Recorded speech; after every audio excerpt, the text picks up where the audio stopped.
কি অবস্থা সবার, এনিমি সেন্সের চ্যানেলের the beginning after the end এর তৃতীয় এপিসোডে তোমাদের সকলকে জানাচ্ছি স্বাগতম। এর আগে কিন্তু আমরা দুইটি এপিসোড সম্পর্কে জেনেছি, আজকে আমরা তৃতীয় এপিসোড সম্পর্কে জানবো। তো বেশি বকবক না করে চলো মূল ভিডিওতে ঝাঁপিয়ে পড়া যায়। এপিসোডের শুরুতে আমরা একটা মহিলা আর একটা বাচ্চাকে দেখতে পাই। মহিলাটা এখানে বলছিল, আমরা অনেক সুন্দর একটা জিনিস পেয়েছি, আমার মনে হয় না আমাদের জীবনে আমরা আর কখনো এরকম জিনিস পাবো, তবে খারাপ জিনিস তো হতেই থাকে, আর সবকিছু যদি এভাবেই চলতে থাকে তাহলে তখনই সিন কাট হয়। আর আমরা একটা ম্যাজিক বিস্ট কে দেখতে পাই। এই ম্যাজিক বিস্টটা অনেক বেশি ডেঞ্জারাস ছিল, আর তার সামনেই আর্থার বসেছিল। এত বড় একটা মনস্টার দেখে আর্থার এখানে অনেক বেশি ভয় পেয়ে যায়। আর্থার এখানে বুঝতে পারছিল না যে সে কিভাবে এখানে এসেছে, আর এই মনস্টারটা তার কাছে আসলে কি চায়। আর্থার এখানে কিছুই বুঝতে পারছিল না। আর্থার তখন সরাসরি এই মনস্টারের উপর আক্রমণ করতে যায়। এই মনস্টারটা তার আঙ্গুলের হাতে টোকা মেরে আর্থারকে নিচে ফেলে দেয়। আমরা এখানে জানতে পারি এটা কোনো পুরুষ মনস্টার না, এটা আসলে একটা মহিলা মনস্টার। এই মনস্টারটা তখন আর্থারকে বলে, আর্থার আমি তোমার শত্রু না, আমি তোমার বন্ধু, আমি এখানে তোমার কোনো ক্ষতি করব না। আর্থার এখানে তাকে অনেক কিছু জিজ্ঞাসা করতে চাইছিল, তবে এই মনস্টারটা আর্থারের জন্য কিছু খাবার নিয়ে আসে আর তাকে বলে, তুমি আগে এই খাবারগুলো খাও, তারপর আমি তোমার সকল প্রশ্নের উত্তর দিব। আর্থার যখন খাবার খাওয়ার জন্য কিছুটা নড়ার চেষ্টা করে তখন তার সারা শরীর অনেক বেশি ব্যথা করতে থাকে। এই কারণে আর্থার এখানে কান্না করা শুরু করে। এই মনস্টারটা তখন আর্থারকে বলে, আমি তোমাকে বলেছিলাম না এত নড়াচড়া করো না, তোমার এখন আগে সুস্থ হতে হবে, তুমি সুস্থ হলেই তুমি এখান থেকে বাইরে যেতে পারবে। আর্থার তখন সেখানে থাকা সেই ফলগুলো খাওয়া শুরু করে। আর্থার এখানে অনেক তাড়াতাড়ি ফলগুলো খাচ্ছিল। এরপরে আর্থার এই মনস্টারটাকে জিজ্ঞেস করে, আমার ফ্যামিলি কি ঠিক আছে, তারা কি সুস্থ আছে? এই মনস্টারটা তখন বলে, আমি তো এই জায়গা থেকে বাইরে যেতে পারবো না, তবে আমি তোমাকে পোর্টালের মাধ্যমে সবকিছু দেখাতে পারবো। এরপরে এই মনস্টারটা সেখানে একটা পোর্টাল ওপেন করে। এই পোর্টালে দেখা যায় আর্থারের ফ্যামিলি মেম্বাররা 2-3 দিন আগেই এই জায়গা থেকে চলে গেছে, তার মানে তারা সবাই এখন নিরাপদে আছে। এখন আর্থারের ফ্যামিলি সবাই নিরাপদে আছে বা সুস্থ আছে, এই জিনিসটা শুনে আর্থার অনেক বেশি স্বস্তি পায়। এরপর এই মনস্টারটা তার পরিচয় এখানে দেয়। এই মনস্টারটার নাম ছিল সিলভিয়া। আর্থার তখন সিলভিয়াকে ধন্যবাদ জানায়। আমরা এখানে দেখতে পাই সিলভিয়ার বুকে একটা ক্রিস্টালের মতো কিছু একটা আছে। এর মধ্যেই আমরা মাঝে মাঝে সেই মহিলা আর সেই বাচ্চাটার সিনও দেখতে পাই। মহিলাটা এখানে বাচ্চাটাকে বলছিল, এখন আর কোনো সিক্রেট রেখো না। এরপরে আমরা দেখতে পাই আর্থার সিলভিয়ার কাছে আছে, বেশ কয়েকদিন কেটে গেছে, আর্থারের সকল ক্ষত এখানে ঠিক হয়ে গেছে, আর্থার মোটামুটি সুস্থই হয়ে গেছে। এখন আর্থার তাড়াতাড়ি করে তার বাড়িতে ফিরে যেতে চায়, তবে পরিস্থিতি দেখেই মনে হচ্ছে সে আর্থার তাড়াতাড়ি এটা করতে পারবে না, কারণ সিলভিয়া এখানে আর্থারকে বলেছে তারা এখন যেখানে আছে এটা একদম জঙ্গলের কোনায়, আর এখানে অনেক ভয়ঙ্কর ভয়ঙ্কর মনস্টার আছে আর অনেক বেশি ডাকাতরা আছে। তবে সিলভিয়ার কাছে এখানে পোর্টাল ওপেন করার পাওয়ার আছে, এই পোর্টালের সাহায্যে আর্থারকে তার বাড়িতে পৌঁছে দিতে পারবে। এরপরে আমরা দেখতে পাই আর্থার এখানে ট্রেনিং করা শুরু করে। সিলভিয়া তখন আর্থারকে বলে, যেহেতু তুমি একটা বাচ্চা তাই তোমাকে এভাবে নড়াচড়ে করতে দেখে আমার অনেক ভালো লাগছে। আর্থার এখানে চিন্তা করে সিলভিয়া অনেক ভয়ঙ্কর একটা মনস্টার হলেও মন থেকে সে অনেক বেশি ভালো। এরপর আর্থার সেখানে বসে তার মানা কোর প্র্যাকটিস করতে থাকে। এই জিনিসটা দেখে সিলভিয়া অনেক বেশি অবাক হয়ে যায়। সিলভিয়াও তখন আর্থারকে একটা টেকনিক করে দেখায়। এখানে সিলভিয়া একই সাথে তার মানা পাওয়ার আর একই সাথে তার ম্যাজিক পাওয়ার ব্যবহার করছিল। আমরা এখানে জানতে পারি এই টেকনিকটা মানুষেরা সাধারণত ব্যবহার করতে পারে না। মানুষেরা যদি মানা ব্যবহার করে তাহলে ম্যাজিক পাওয়ার ব্যবহার করতে পারে না, আবার যদি মানুষেরা ম্যাজিক পাওয়ার ব্যবহার করে তাহলে মানা পাওয়ার ব্যবহার করতে পারে না। তবে সিলভিয়ার মতো মনস্টাররা একই সাথে এটা করতে পারে। সিলভিয়া এখানে আর্থারকে বলে, এটা অনেক পাওয়ারফুল একটা টেকনিক, তুমি যদি এটা শেখো তাহলে তুমি অনেক বেশি পাওয়ারফুল হয়ে যাবে। এরপরে সিলভিয়া আর্থারকে জিজ্ঞেস করে, যদি কোনোভাবে তুমি এটা শিখে নাও তাহলে তুমি কি করবে? এখন আর্থারের যেহেতু সেই সব ডাকাতদের উপর অনেক বেশি রাগ ছিল, এই কারণে আর্থার বলে, যদি আমি এই পাওয়ার পেয়ে যাই তাহলে আমি সবার আগে আমার সকল শত্রুদের মেরে ফেলবো। এই উত্তরটা সিলভিয়ার পছন্দ হয় না, এই কারণে সিলভিয়া আবারও আর্থারকে টোকা মেরে নিচে ফেলে দেয়। আর্থার তখন বলে, এটা কি হলো, আমাদের তো আমাদের সকল শত্রুদের মারতেই হবে তাই না? সিলভিয়া তখন বলে, হ্যাঁ অবশ্যই, কিন্তু তুমি যদি তোমার মাথার মধ্যে সবসময় প্রতিশোধ নেওয়ার চিন্তা রাখো তাহলে তুমি তোমার জীবন কিভাবে পার করবে? এরপরে সিলভিয়া তার আঙ্গুলকে আর্থারের কপালে রেখে বলে, দেখো এই আঙ্গুল দিয়ে চাইলে আমি তোমাকে একদম শেষ করে দিতে পারি, আবার চাইলে আমি তোমাকে আঙ্গুল দিয়ে সুন্দরভাবে ধরতেও পারি, তুমি কি চাও আমি তোমাকে শেষ করে দিব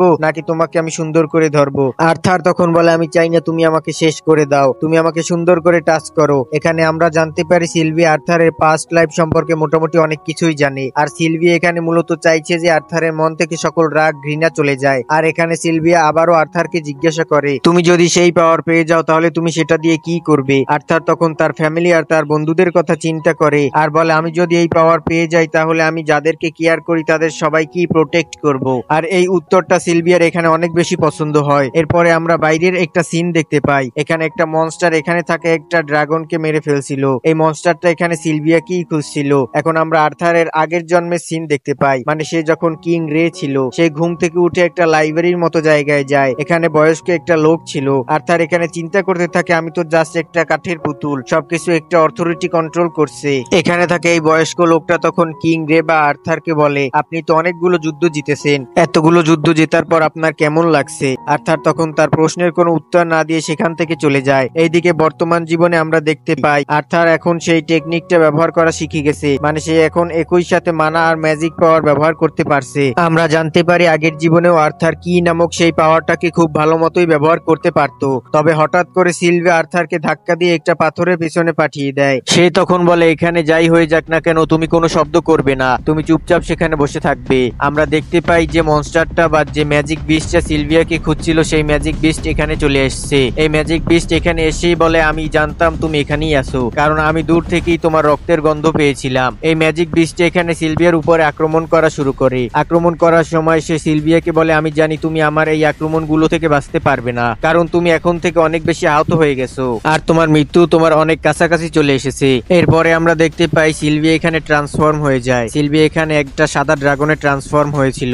এরপর সে তার মুখ দিয়ে অনেক বেশি এনার্জি রিলিজ করে আর এই এনার্জি দিয়েই সে সেই মনস্টারটার উপরে আক্রমণ করে। এই মনস্টারটা তখন সিলভিয়াকে বলে তুমি পাগল হয়ে গেছো, এত বেশি এনার্জি যদি তুমি ব্যবহার করো তাহলে তুমি মারা যাবে। সিলভিয়া তখন বলে আমি অনেক ভালো একটা জীবন কাটিয়েছি, তাই আমি যদি মারাও যাই তাহলেও আমার কোনো রিগ্রেট থাকবে না। এরপরে এই মনস্টারটা অনেক পাওয়ারফুল একটা আক্রমণ সিলভিয়ার দিকে করে। এই আক্রমণটা সিলভিয়ার গায়ে লাগার আগেই সিলভিয়া এখানে সময়কে ফ্রিজ করে দেয়। এই কারণে ওই মনস্টারটা এখানে ফ্রিজ হয়ে যায়। তবে সিলভিয়া আর আর্থার এখানে ঠিক থাকে, মানে সিলভিয়া এখানে শুধুমাত্র সেই মনস্টারটার জন্য সময়কে ফ্রিজ করে দিয়েছে। এরপরে সিলভিয়া সেখানে একটা পোর্টাল ওপেন করে আর আর্থারকে বলে আমি এটাকে ভালো মতো রেডি করতে পারিনি। এই পোর্টালটা তোমাকে কোনো লোকালয় পৌঁছে দিবে না, তবে এটা তোমাকে এখান থেকে অনেক দূরে একটা জায়গায় অবশ্যই পৌঁছে দিবে। এরপরে সিলভিয়া আবারও আর্থারকে জিজ্ঞেস করে এই পাওয়ার পেলে তুমি কি করবে? আর্থার এখন বলে আমি তখন সবাইকে প্রোটেক্ট করার চেষ্টা করব। সিলভিয়া তখন আর্থারকে একটা ডিমের মতো কিছু একটা আর একটা ফেদার দেয়। সে তখন আর্থারকে বলে এই ফেদারটা দিয়ে তুমি এই ডিমটাকে পেঁচিয়ে ফেলো আর এটাকে সব সময় নিজের কাছে রাখবে। এরপরে সিলভিয়া আর্থারকে বেশ কিছু পাওয়ারের মতো কিছু একটা দেয়। এই কারণে আর্থারের দুই হাতে অনেক ট্যাটু হয়ে যায়। আর্থার তখন সিলভিয়াকে জিজ্ঞেস করে এগুলো হচ্ছে কি আর এগুলো কি? সিলভিয়া তখন বলে সময় আসলে তুমি এমনিতেই জানতে পারবে। সিলভিয়া এখানে আর্থারকে বলে আমি যদি চাইতাম তাহলে আমি প্রথমেই তোমাকে বাড়িতে পৌঁছে দিতে পারতাম, তবে আমি এটা করিনি কারণ তোমার সাথে থাকতে আমার অনেক ভালো লাগছিল। আর্থার তখন সিলভিয়াকে বলে আমি তোমাকে প্রমিস করেছিলাম যে আমি সবাইকে প্রোটেক্ট করার চেষ্টা করব, তাহলে আমি কি তোমাকে প্রোটেক্ট করার চেষ্টা করতে পারি না? সিলভিয়া তখন বলে এই শর্তটা বা এই প্রমিসটা তোমার আর আমার ক্ষেত্রে প্রযোজ্য না। এখন আর্থার যেহেতু সিলভিয়ার সাথে অনেক লম্বা সময় পার করেছে এই কারণে সিলভিয়াকে ছেড়ে যেতে তার একটু ইচ্ছা করছিল না। এরপরে আর্থার সিলভিয়াকে বলে তোমাকে ছেড়ে আমি যেতে চাই না, তুমি একদম আমার ফ্যামিলির মতো। এই কথাটা বলার পর আর্থার চিন্তা করে আমি জানি না এই কথাটা আমি কিভাবে বললাম, কিন্তু এই কথাটা আমি মন থেকে বলেছি। সিলভিয়া এখন আর্থারকে বলে আমি তোমার ফ্যামিলির মতো কিভাবে হব? তোমার তো অলরেডি একটা ফ্যামিলি আছে, তোমার মা বাবা সবাই আছে। আর্থার তখন বলে ঠিক আছে, তাহলে তুমি আমার দাদির মতো। এই কথাটা শুনে সিলভিয়া এখানে অনেক বেশি ইমোশনাল হয়ে যায়। সিলভিয়া তখন আর্থারকে বলে তুমি কি এটা আমাকে আবারও বলতে পারবে? আর্থার তখন বলে হ্যাঁ, তুমি আমার দাদির মতো। এরপরে সিলভিয়া আর্থারকে সেই পোর্টালের মধ্যে পাঠিয়ে দেয়। পোর্টালে যাওয়ার পর আর্থার পেছন ঘুরে বলে না আমি এভাবে যেতে পারি না, তুমিও আমার সাথে চলো। তবে ততক্ষণে সেই পোর্টাল বন্ধ হয়ে গিয়েছিল। এদিকে তাদের মধ্যকার সেই ফাইটটা আবারও কন্টিনিউ হয়। সময় আনফ্রিজ হওয়ার সাথে সাথেই সেই অ্যাটাকটা সরাসরি সিলভিয়ার গায়ে এসে লাগে। এই কারণে সিলভিয়া এখানে অনেক বাজেভাবে আহত হয় আর সে মাটিতে পড়ে যায়। সেই ম্যাজিক বিস্ট বা মনস্টারটা সিলভিয়ার কাছে এসে বলে আরে আমার এতটুকু আক্রমণেই তুমি শেষ হয়ে গেলে, এটা তো হতেই পারে না। সিলভিয়া তখন বলে হ্যাঁ তুমি আমাকে ঠিকই জেনেছো। এরপরে সিলভিয়া তার দিকে অনেক পাওয়ারফুল একটা অ্যাটাক করে। এই কারণে সেই পুরো এলাকাতেই অনেক বড় একটা ব্লাস্ট হয়। এরপরে আমরা আবারও সেই মহিলা আর সেই বাচ্চাটাকে দেখতে পাই। মহিলাটা তখন বাচ্চাটাকে জিজ্ঞেস করে এই সবকিছু কি ঠিক ছিল? বাচ্চাটা তখন বলে হ্যাঁ এই সবকিছু একদম ঠিক ছিল। তখন আর্থার সেই পোর্টালের মধ্য দিয়ে যাচ্ছিল, তখন আর্থার আবারও সিলভিয়ার গলা শুনতে পায়। সিলভিয়া এখানে আর্থারকে বলে আমি তোমাকে যা বলেছিলাম তোমার তো মনে আছে তাই না? আর তখন বলে হ্যাঁ আমার সবকিছুই মনে আছে। সিলভিয়া তখন বলে যদি তোমার সবকিছু মনে থাকে তাহলে তুমি ভালোভাবেই তোমার দিন পার করতে পারবে। আর্থার তখন বলে কিন্তু আমার এখন অনেক বেশি খারাপ লাগছে। লাগছে। সিলভিয়া তখন বলে পুরো দুনিয়াটাই খারাপ দিয়ে ভরা, তাই আমাদের হাসি মুখে এই সবকিছুকেই বদলে দিতে হবে, আর শুধুমাত্র তুমি এটা করতে পারবে, তোমাকে এটা এখানে করতেই হবে। ব্যাপারটা এরকম না, তুমি সময় নাও, তবে তুমি অবশ্যই এটা করতে পারবে, তুমি এটা করতে পারবে, কারণ তুমি ছিলে সবচেয়ে শক্তিশালী রাজা, তুমি ছিলে কিং গ্রে। তবে এইবার তুমি তোমার মনের মধ্যে থেকে সকল ঘৃণা আর রাগকে সরিয়ে দিবে। এসব কথা শুনে আর্থার নিজেই শকড হয়ে যায় যে সিলভিয়া তার আগের জীবন সম্পর্কে এত কিছু জানে। যাই হোক, এরপরে আর্থার একটা জঙ্গলে চলে আসে, সে চারপাশে সবকিছু দেখছিল। এখানেই এই এপিসোডটি শেষ হয়ে যায়। তবে আর্থারের পেছনে কে এসেছিল এটা আমাদের এখন দেখানো হয় না। তবে গাইস, আমার মনে হয় না আমি এই চ্যানেলে বেশি দিন টিকে থাকতে পারবো, কারণ আমার চ্যানেলে কোনো ভিউই হচ্ছে না। আমি বুঝতে পারছি না ইউটিউব থেকে কেন এভাবে করা হচ্ছে। যদি তোমরা এই ভিডিওটি দেখো তাহলে প্লিজ তোমরা সবাই সম্পূর্ণ দেখো আর লাইক কমেন্ট শেয়ার করে দিও। তবে আজকের মতো আমি এখানেই বিদায় নিচ্ছি। সুস্থ থেকো, ভালো থেকো, আল্লাহ হাফেজ।